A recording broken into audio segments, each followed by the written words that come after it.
Bell, Rolling Green. I'd like to know when the entrance signs are going to start being put in, the new entrance signs. Those projects, she's talking about the new village entrance sign. There's 5 villages in here that have upgraded their sign from the wood one to the faux brick. Those signs are in permitting right now. The first sign starts next week. I do not know which one's first, but he's going to try to do them 2 and 3 together. So they'll be done quickly though. But they all are in permitting now. He's having them built right now. I have a question that probably won't be too popular, but I have to get it off my chest.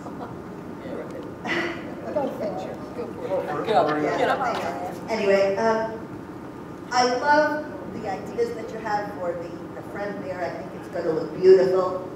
And I like what the decorator has chosen there. The only thing that worries me is the decrease in size of the lobby.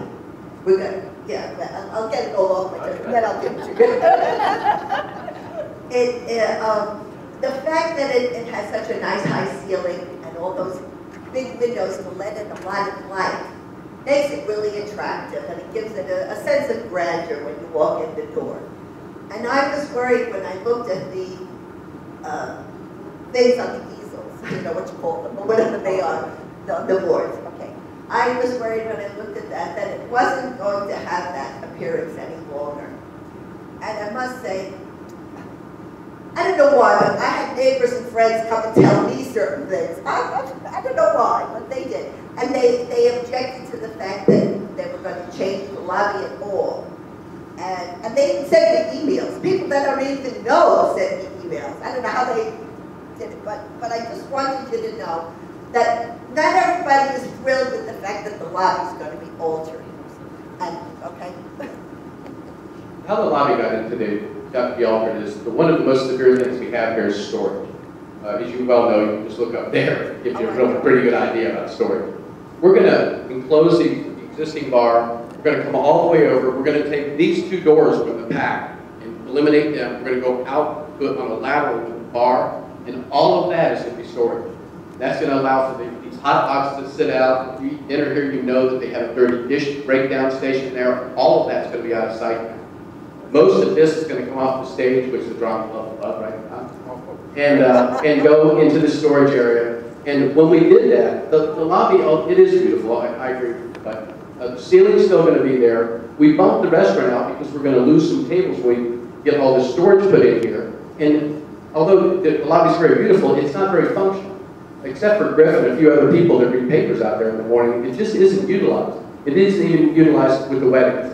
So we thought it's a natural, right now is a perfect chance during a remodel to go ahead and bump the restaurant out, keep the same size of the restaurant. The storage issue is the #1 issue in this clubhouse, being able to deal with that food and beverage. So that's why we decided to do that. I think that you'll see the stuff that Kimberly selected. It's still going to be beautiful. They're going to 2-tone the lobby. It's going to have 2-tone paint there. It's still going to be beautiful. I mean, the other half is still going to have the marble floors. It's going to be a beautiful sitting area. You're going to have a beautiful approach as you walk into the new bar.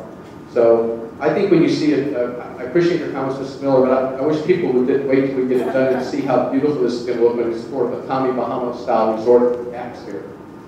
So, yeah, Rosie. As a follow-up to that question, if we use any of that space in the lobby for the bar, right now when you have sold-out events in the restaurant, the setup for food is in that lobby.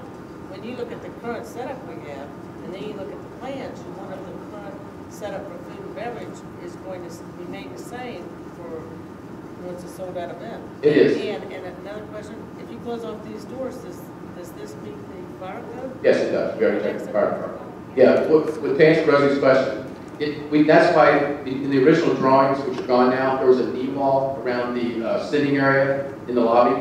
We eliminated that, have the flexibility to put the buffets and all of that part of the other half of the lobby for that very reason. Once we saw the knee wall up there, we realized we weren't going to have any place to put the buffets. So where do the buffets go to as you come in to the right?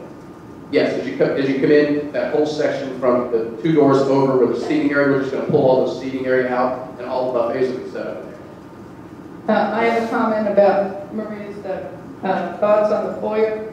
I had my first impression was similar to what you commented on regarding the foyer signs. However, if you can visualize the bar being expanded and closed in and yet opened and the windows being artistically designed, it enhances the lobby. Even though it is part of the bar and it is part of the restaurant, I think you're going to see the flow of the lobby move back rather than sideways. And I don't think we're going to feel really the loss of the foyer for what it is right now to some extent. When I got here, and I walked, the first time we rode in here, the first thing I saw was a boating company, and I thought it was like Tamarack, but it's an open concept. Bar, the lobby is an open concept.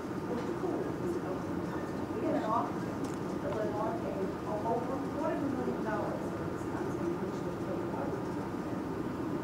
I don't know where the material is on the name, I have no idea. This is what I bought. Can't hear it. This is what I bought. I bought an open concept. I don't understand. I don't know if you pay a lot of money with a restaurant, you have with a bar, and I understand that I like amenities of having a restaurant and a bar, but I didn't buy a restaurant when I got here. I bought a house. And if you would ask anyone right now who is teaching merchandising, taking a course in marketing, they would tell you of the two worst businesses you could get into right now, restaurants. And we're throwing a bundle of money into a restaurant. If you look at the Cheval district, which accidentally and incorrectly, they said their golf course was a result of not putting enough money in. Just the opposite. They poured money into the restaurant and into the facilities which were attached to the golf course. And when they had to reassess for the third time, the residents who were very wealthy said no. So they sold it to a private owner who then went belly up because the restaurant didn't make it. We're not there. I mean, first of all, we have 1,400 plus homes in here. We have a clubhouse that can't accommodate all of the people. We have a restaurant that's sold out. Even in the summer, we've been sold out in the restaurant, which I think is profound. Not every day, but at special events, we're being sold out. This community wants to service the members of the community, and that is one way of servicing one another. And to expand the restaurant to give, what is it, 10-foot wall, it's not going to be overbearing, but to expand that somewhat, we're enhancing the amenities. We're not taking away a foyer, we're taking away a portion of the foyer, but there's still very pleasant, attractive seating going to be available. And if you look at the decor of what's out there now, it's like our mini skirts of many years ago. It's outdated. So we're trying to bring it up to speed with serving our community. No, there's no area in the United States that their food and beverage operation makes money. Our restaurant makes money on the special events and all the catered events. It does not make money on resident dining. But that's one of the amenities. That's one of the reasons you pay your assessment. The restaurant, yes. No, the restaurant, yes. The restaurant, food and beverage loses money in any CERA. The average CERA loses about 35 to 40%. We lose 15. So we lose 20% less than the average CERA in the state of Florida. So it's very well run. And it is very popular. I mean, the last 3 events, Asian night, Friday night was sold out. Soup and salad the Friday night before that was sold out, both with a waiting list.